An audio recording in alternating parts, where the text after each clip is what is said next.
Episode 6 of Spooktober. Five Nights at Freddy's Smut by Milky Made My Cookie Wet.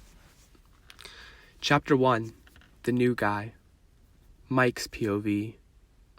The fun guy. I remember seeing that advert in the newspaper. Freddy Fazbears Pizza, I think it was. I circled it in red marker and put it somewhere, but I remember the address. I started to walk down to the pizzeria, which I think I remember now from some childhood memory or something like that. Freddy Fazbears Pizzeria, I read out loud. It was a well-done-up restaurant, which I could just make out a large stage and some balloons.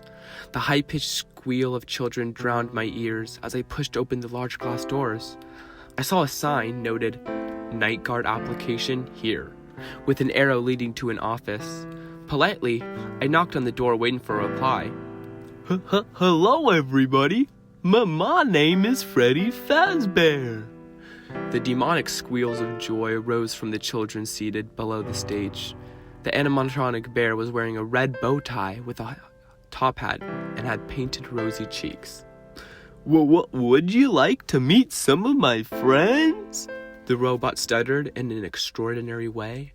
The children screamed a happy yes or two. Other animatronic characters jolted onto the stage. I could only make out the shape of a bird as the door opened, and I was welcomed inside. "Welcome, sir, to Freddy Fazbear's Pizzeria." The male before me bounded towards me in a joyous manner. He opened a leaflet and handed it to me. It spoke of how the restaurant had won many awards for Children's Biggest Dream, and how the characters I had just witnessed on stage were the company's mascot, Freddy Fazbear. He was a big brown bear with a bow tie and pink cheeks. He was also wearing a top hat and appeared to be the leader of the robot posse. Bonnie, a blue rabbit which looked equally as glamorous as the other characters. He was painted a bright blue with the same pink cheeks. Chica. She was a wonderfully painted yellow bird-like character, which had a bib saying, "Let's eat," and holding a cupcake in her left palm. Mangle. It was a white and pink fox-like character, which obviously, by her name, was Mangled. Marionette. It was a puppet from what looked like I could see, but I didn't have the time to look at all the characters, so I just put the booklet down across the wooden cross-checkered table. The man, presumably the manager, showed me a map of the pizza place. I noticed a room at the top left corner of the map which had a few abandoned parts. I questioned him, "What's that room for, if you don't mind me asking?" "Well, it's for parts and service room, of course. All of the old modules are in here, and whenever we have spare parts, we simply take them to older bots and fix them up to fit the new ones." "I'm sure I haven't been here before. It wasn't as big, though."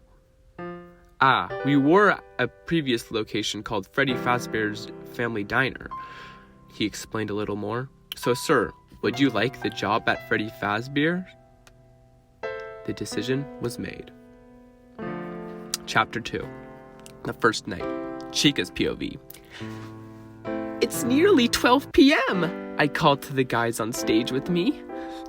Yeah, it is," Freddy called back as I watched the clock carefully waiting.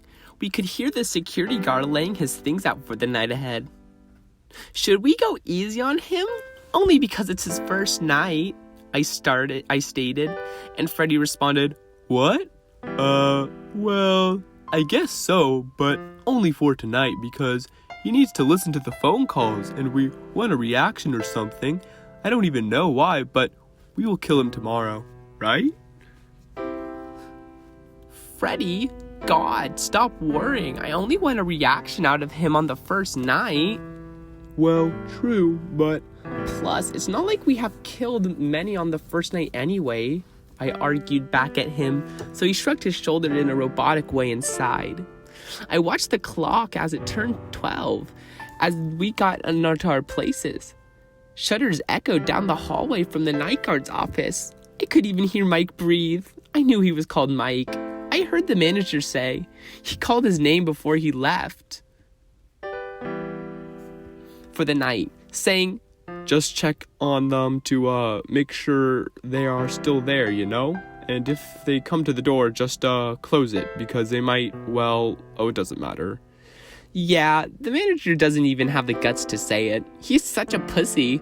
He hates to talk about the other security guards being murdered by us.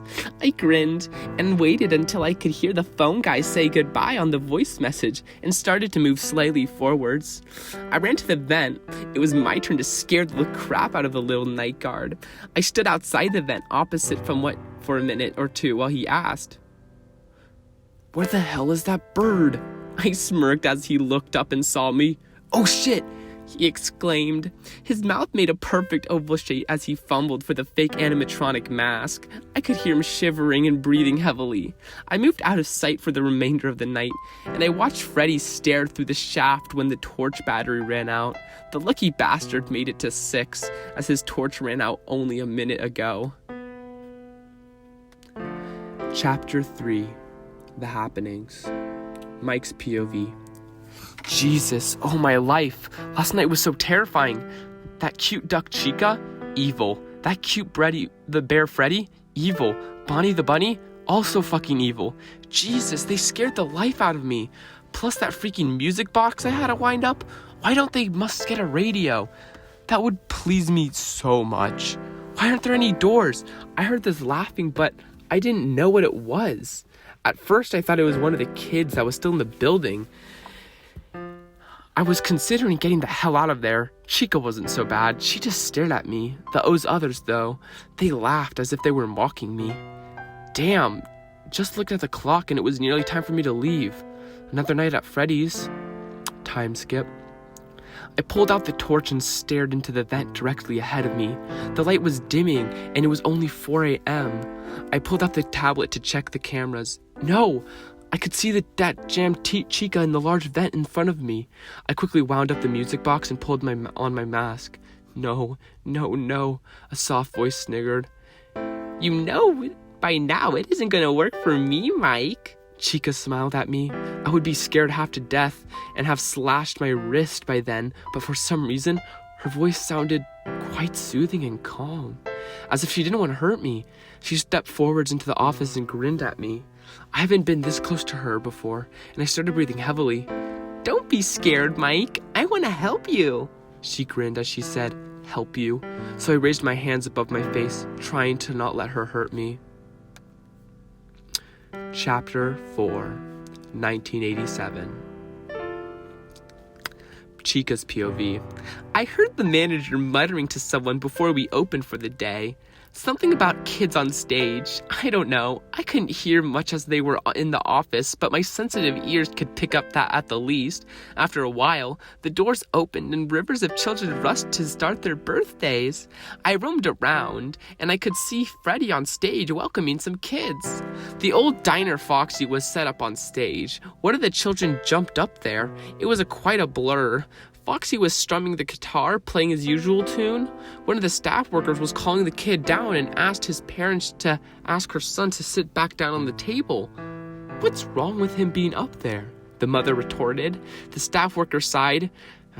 It's healthy and safety regulations, ma'am. We can't let your son up there on stage while the animatronics are performing."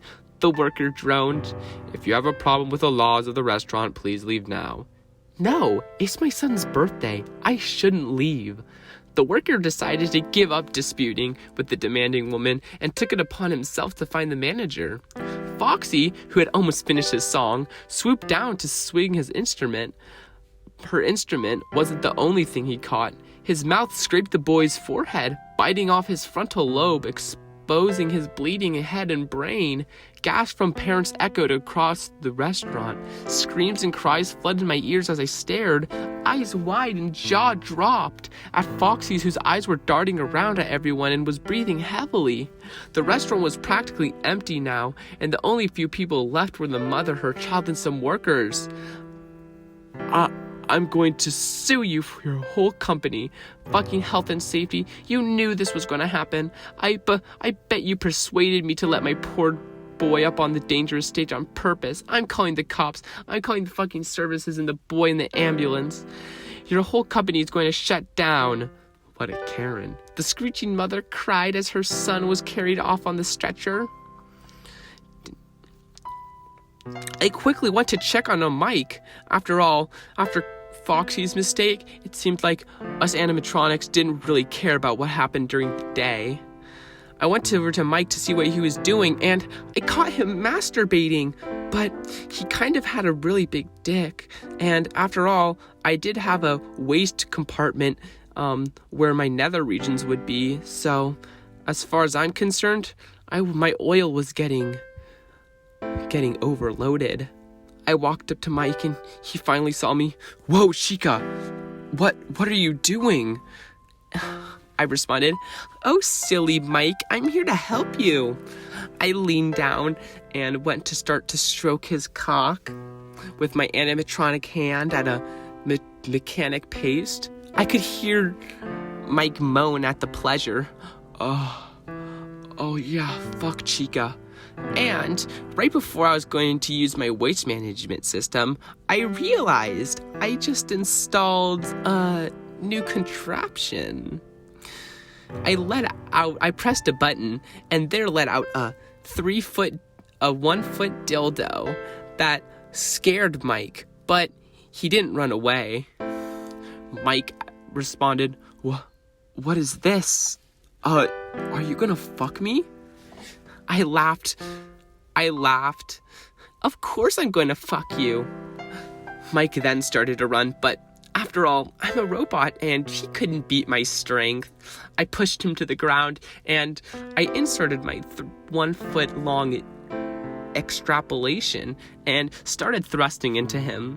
I laughed as I heard his screaming, the screaming that turned to pleasure. I knew that Mike would like this. After all, he seemed pretty gay.